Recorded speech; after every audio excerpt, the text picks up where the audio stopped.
people of this nation have spoken. I understand the disappointment, but now let's give each other a chance.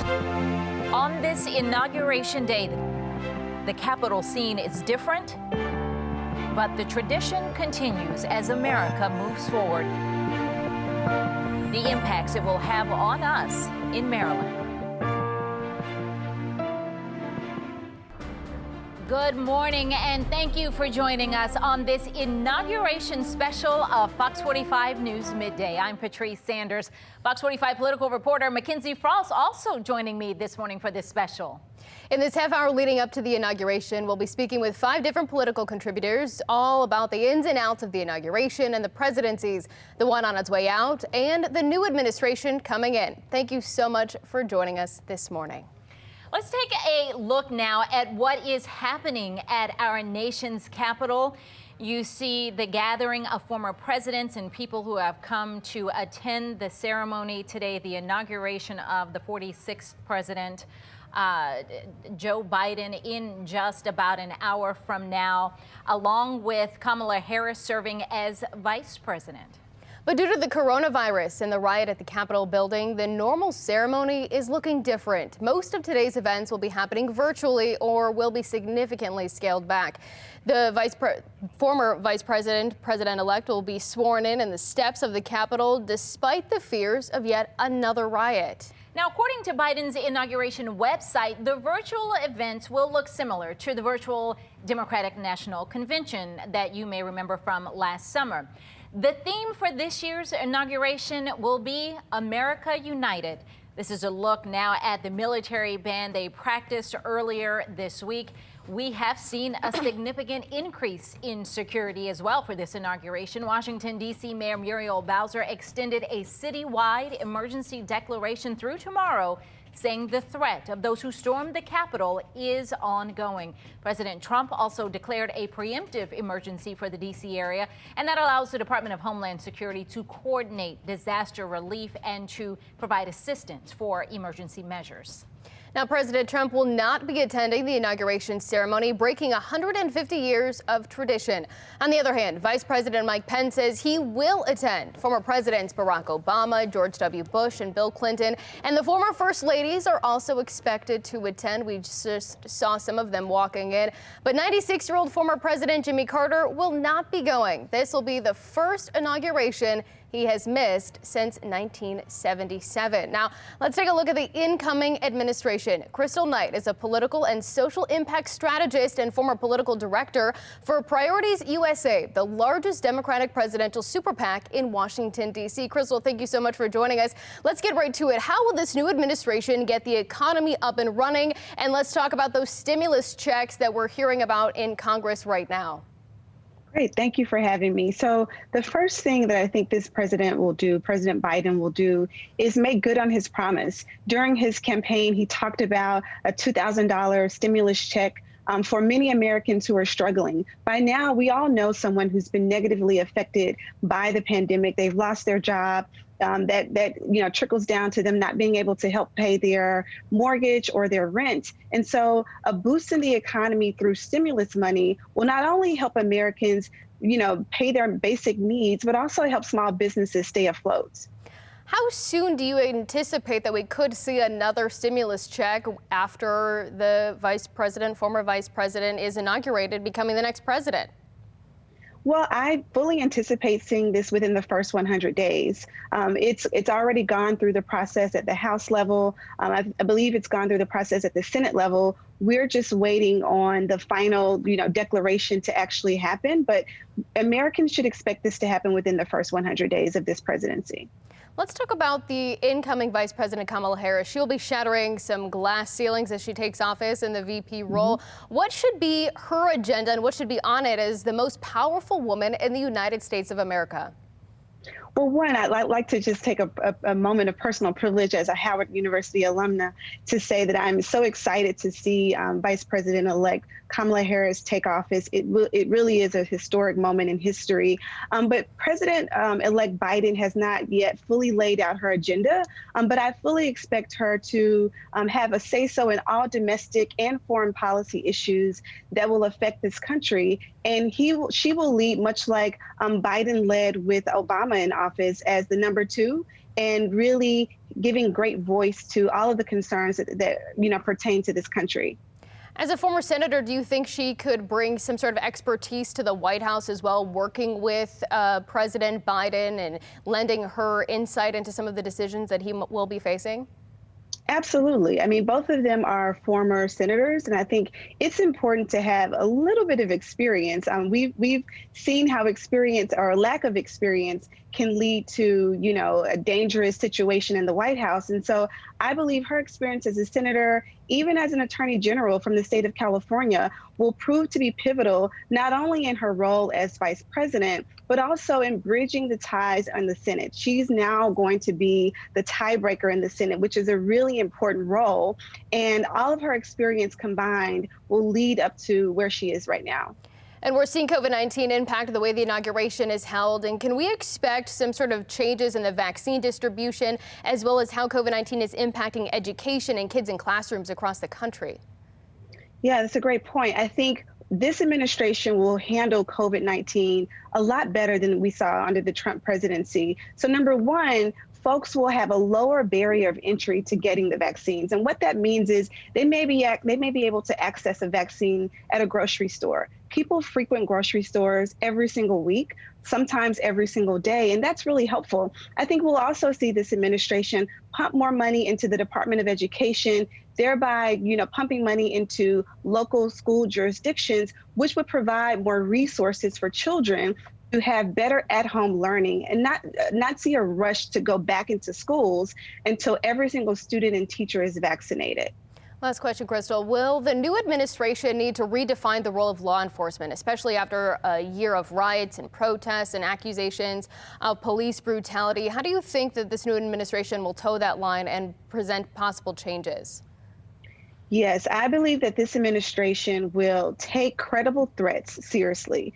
What we saw on January 6th of this year, it didn't have to happen because Capitol Police, the FBI, they were warned ahead of time, but they did not properly prepare. I believe under the Biden administration, we'll likely see the same threats that might come into play, but the difference will be how those threats will be played out, how law enforcement will be prepared. We shouldn't ever have a situation where folks are just able to storm the Capitol. If we properly plan ahead of time, take credible threats seriously, and make sure we have enough staff and personnel to secure our federal buildings. And so I think under a Biden administration, you will see a very different tone and approach to law enforcement and protecting not only citizens, but our federal buildings. A lot on tap, Crystal. Thank you so much for joining us this morning. Thank you for having me. Let's take a look back now at the future president's long political career. Biden served on the Senate from 1973 through 2009, then became the vice president during Barack Obama's presidency. He became the fifth Delaware's longest-serving senator. Biden became known as one of the top experts in foreign policy and even served as chairman of the Committee on Foreign Relations for several years. As senator, he advocated for a strategic arms limitation with the Soviet Union, promoted peace in the Balkans, and expanded NATO. Later, he called on America to act to end the genocide happening in Darfur, also spoke out about the handling of the Iraq War. Biden also pushed for tougher crime laws, sponsoring the Violent Crime Control and Law Enforcement Act, which added 100,000 police officers and increased sentences for certain crimes. He ran for president in 1987, but then dropped out in the Democratic primary. 20 years later, he tried for the presidency again, but failed to gain momentum and dropped out after receiving less than 1% of the vote in the Iowa caucuses. Now, Barack Obama Eventually earned the Democratic nomination and selected Biden as his running mate. Serving 8 years as the vice president, he decided to step back from politics and not run for president in 2016. But in April 2019, the former VP made the announcement that he would be running for president. In that announcement, he referenced the clash in Charlottesville and said the threat to our nation was unlike anything he had seen before. As a candidate, he finished 4th in the Iowa caucuses and 5th in the New Hampshire primary. In August, he officially became the 2020 Democratic presidential nominee and made California Senator Kamala Harris his running mate. Election day came and went without a clear winner, but 4 days later, Biden won Pennsylvania and he was declared the winner. Biden earned a record 74 million votes and will become the oldest president in the nation's history. The president-elect started off the morning with a pre-inaugural prayer service at St. Matthew's Cathedral. House Speaker Nancy Pelosi joined Biden along with Senate Democratic leader Chuck Schumer and Republican leader Mitch McConnell. Just 2 weeks ago today, the steps of the Capitol overcome with people storming the building, leaving 5 people dead.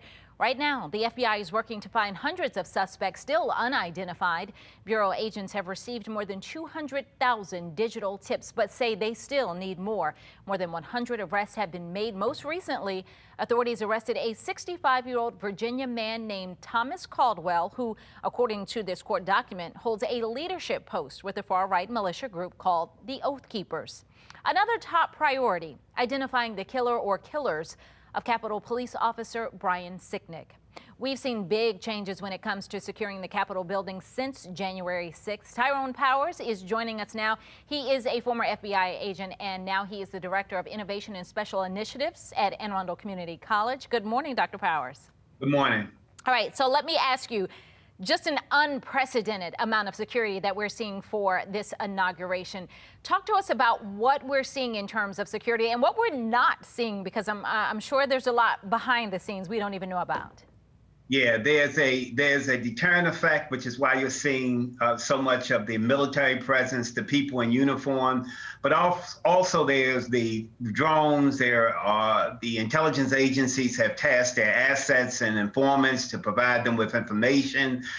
You're in a unique area right here in Washington, D.C., because you have NSA relatively close, Fort Detrick and some other places that can assist in the monitoring of any threats, the monitoring of traffic up and down 295. We're monitoring plane traffic. We're monitoring the transportation apparatus like the trains and so on and so forth. So there's a lot going on. The structure is in place to do this. It has been in place even more aggressively post 9/11, where those things were put in place anticipating either a international threat or a domestic threat instigated from an international actor. And so those things are in place. There's a lot in place. I think it's probably the most secure Capitol in the world today. Absolutely. And I think that some of the things that have been put in place for this will remain in place, but maybe not as visible as we're seeing it today. So let's talk about what some of those things will be, because I would imagine that security at the Capitol is forever changed. Yeah, security at the Capitol has changed, and there has always been a robust plan for security at the Capitol. The unique situation here was that more times than not, the FBI, the other agencies, ATF, march to the president's mission no matter what. They don't really care whether it's Republican or Democrat. But over the last 4 years, you've had an antagonistic relationship between the FBI and the president. There are people in these agencies who believe in the president, but they've never been so outwardly criticized by a president. Usually director get yelled at when he goes to the White House and meet with the president, but to be openly criticized. So you had this disjunct between the agencies and the president, which even with the structure being in place, damaged the communication, it damaged the ability to move people very quickly to protect the Capitol. So I think all of that will be put back together. But the structure for protecting the Capitol and protecting Washington, D.C. has existed, and again, has been made more robust since the 9/11 attacks. It's just the communication in the midst of that and between the different agencies, between the White House and the agencies, is part of what broke down that led to what we saw on January the 6th. How long will the changes that we see in effect right now, the security that is in place, Washington is locked down, How long will we see that measure of security in place beyond the inauguration? I mean, we still have the first days of Joe Biden's, presidency. A lot of people against his presidency. We still have the impeachment trial of soon-to-be former President Trump. So we're still in a powder keg in some ways. So how long will we see this measure of security? Probably for some time, and most of it will be based on an intelligence analysis. As I indicated, the agency, certainly the FBI, who charged with being the lead agency on domestic terrorism, will be monitoring the conversations. They will be monitoring social media. They will be monitoring transportation to see if and how long the threat still exists. Also, you are seeing the arrests that you talked about in your opening piece here that are taking place. So it will be based on how many of those people are arrested and identified, how quickly they are arrested and in custody and considered no longer a threat, and what information they get from those people, especially if they're the leaders of organizations and militias. And then they will use that. They will base the analysis on how long, not based on some arbitrary date and time, but based on the intelligence they receive. All right. Dr. Powers, thank you so much. We appreciate it as we're taking a look at the screen and seeing soon-to-be President Joe Biden walking out to the inaugural area. Thank you so much. Thank you. Now, these recent riots and the COVID-19 pandemic forcing delays of confirmation hearings for Joe Biden's cabinet, and his administration currently has no confirmed cabinet members. I am concerned about this delay, and it's why, the Senate's going to need to move very quickly. Just yesterday, confirmation hearings began for Secretary of Homeland Security, Director of National Intelligence, and Treasury Secretary. Now, while his cabinet may take some time, President-elect Joe Biden is planning to hit the ground running. He's on his way outside right now. The Biden-Harris transition team has released the schedule for their first day in office later today and this evening. It includes signing more than a dozen executive orders, such as ordering a mask mandate on federal properties and reversing some of the Trump administration's orders, like rejoining the Paris Climate Accord and halting the U.S.'s departure from the World Health Organization. He's also expected to undo some of Trump's harshest immigration crackdowns, like ending the ban on travel from some Muslim-majority countries and stopping funding for the border wall. And when it comes to the effects of the pandemic on the economy, Biden plans to sign executive orders extending the existing nationwide moratorium on evictions and foreclosures until at least March 31st, as well as pausing student loan payments and interest for Americans with federal student loans until at least September 30th.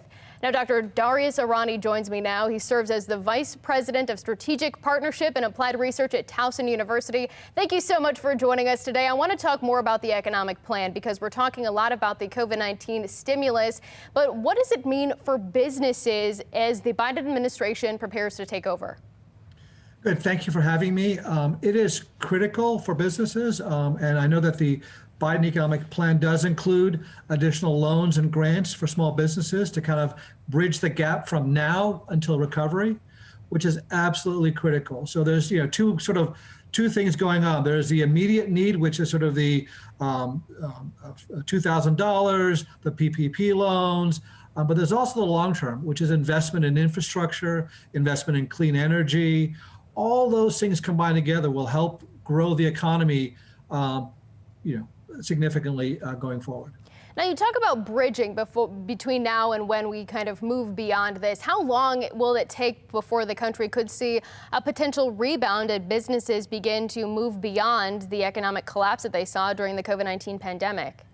So we're predicting, based upon our modeling techniques, that it's probably around 2024 to get back to where we're pre-COVID. However, I will say, the modeling has sort of changed. Before it was pushed more mid-decade.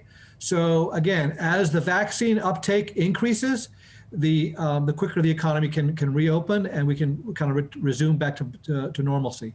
So the two are kind of tied here as we prepare to vaccinate everybody and move beyond that. That's the linchpin between now and moving forward to the economic recovery. Now, what kind of changes do you think we could see instantly right now versus over the course of a couple of years when the Biden administration begins, Congress begins, and this economic plan really hits the ground? So obviously, with the passage of the next stimulus package, we'll see the checks going out to households, PPP loans. That's going to keep the economy boosting along as it had in the spring. That's going to be sort of the most immediate impact. Again, if Congress and the president can agree to sort of the fiscal plan of an investment in infrastructure and clean energy, that's going to have some really long-term impacts on our economy and actually yield a higher rate of growth for GDP as well as a larger economy in the next 5 years. In terms of the investment in infrastructure and clean energy, what sort of things should be done, in your opinion, first? Well, clean energy, I think, is sort of the next innovative technology that's going to come about. Everything from battery storage, wind power, solar, are all critical elements, and they all require, manufacturing opportunities. They all require, R&D research. So there's great opportunities for our economy to grow. Our infrastructure, our highways and roads and bridges are not getting better with time, so they need to be immediately addressed. We have bridges that, are a D rating or less in many states across the nation. So we need to get those addressed. And those are offer immediate impacts in terms of local economies. Dr. Ronnie, thank you so much for joining us today. We're seeing live images right now on our screen. You can see the incoming Vice President Kamala Harris there listening to Senator Amy Klobuchar of Minnesota speaking. As we know, Klobuchar was a former Democratic presidential hopeful as well. We'll continue to listen right now. Thanks again for joining us. Thank you. And you also just saw there Vice President Mike Pence. We all know that President Donald Trump said he would not be in attendance at today's inauguration. Mike Pence said that he would be, and the Biden team welcomed that. So you see him there. In tradition, in following tradition, Vice President-elect Kamala Harris will then escort Mike Pence to his motorcade after the inauguration. All right, now that we've taken a look at the big picture with the president-elect's economic plan, let's get down to what this is going to mean for each and every Marylander. David Williams with the Taxpayers Protection Alliance is joining us now. And David, let me just start with, you are there in the nation's capital, in the middle of all this security, just blocks away from the Capitol. What's the feel? What's the scene there this morning? So the security is noticeable. When you have 65,000 plus National Guards people in the city, it's noticeable, but there's a sense of calm, and it's actually very quiet. So that's nice that we have a bit of quiet, in the city, but it's quiet because they've shut down most of the city, and, we have the green zone, but it's good that, there is a sense of calm right now. All right, let's get into the nitty gritty, talk about money. That's what people want to know, how this will affect their pocketbooks. Are we going to see taxes raised? So probably not. That's probably the good news, because Mitch McConnell back in 2017 got the tax cuts passed, the Trump tax cuts. And I think he's going to fight very hard to make sure that doesn't happen, that the taxes don't increase, but he doesn't have control of the Senate. So that's the wild card here is, as was mentioned earlier, the Senate is at a 50-50 split, and Kamala Harris would be the deciding vote. So you have people like Joe Manchin, you have Susan Collins that, their votes could swing either way, but there could be tax increases that kind of sneak in. If the individual mandate comes back for Obamacare, that could be a tax increase for people really across the board. And let's say they do raise the corporate tax rate. Right now it's 21%. If they raise that to 28%, that could have a really bad effect on small businesses, because a lot of people don't know that small businesses are classified, some of them are classified as corporations. So that could be a tax increase at the worst possible time. We're in the middle of a pandemic. We're trying to help small business. So, Joe Biden has talked about raising the corporate tax rate, which I think would be disastrous for the economy and for small businesses around the country and in Baltimore and Maryland. Let's skip to something that there are a lot of fans of. Anytime you talk about forgiving student loan debt, there is just a collective cheer that goes up across the country. That is one of the things under Biden's new plan. When and how would we see that? How soon would we see that? So that's probably not something within the first 100 days. That might take a little bit longer. And what they're talking about right now is just not paying interest on the student loans, which really is kind of a hybrid of this, right? Is not forgiving your student loans completely, but the interest for now. So I think that could be a transition period to trying to forgive student loans, and that could cost trillions of dollars. I mean, there's a lot of loans that are on the books that people have taken out for education. So that could be trillions of dollars. And Patrice, on top of the other trillions of dollars that they want for stimulus checks, that they want for small businesses, this could add up very quickly in the first 100 days or first year. All right. I know you're always keeping your eye on the money. David, thank you. Now, President Donald Trump left the White House in his official capacity for the last time this morning. The 45th president of the United States briefly spoke with reporters before walking to Marine One. The president chose not to attend President-elect Joe Biden's swearing in, the first president to skip their successor swearing in since 1869. The president did follow one presidential tradition, leaving a note for his successor. President Trump did perform several final acts as president, including 143 pardons and commutations. The most noteworthy pardon went to the president's former chief strategist, Steve Bannon.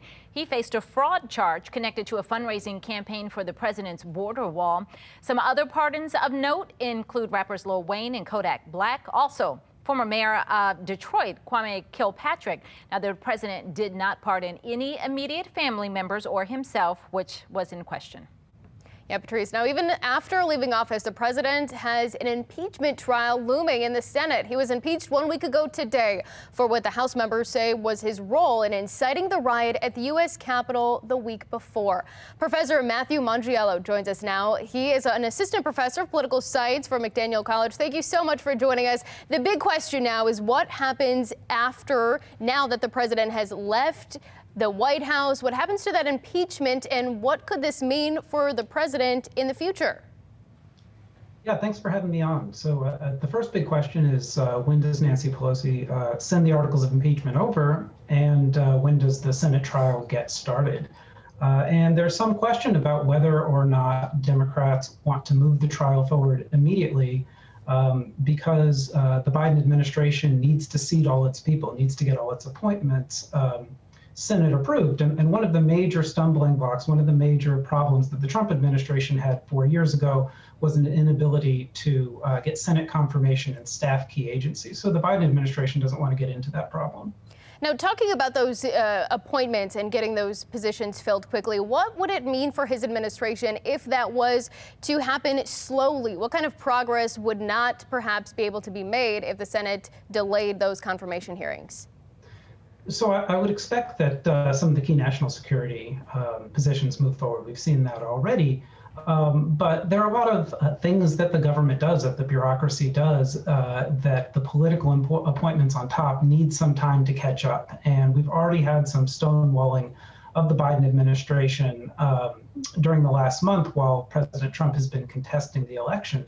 So USDA, Interior, there are all kinds of programs that are administered that the new political appointments need to get in, and they need to get access to the career bureaucrats that know what's going on.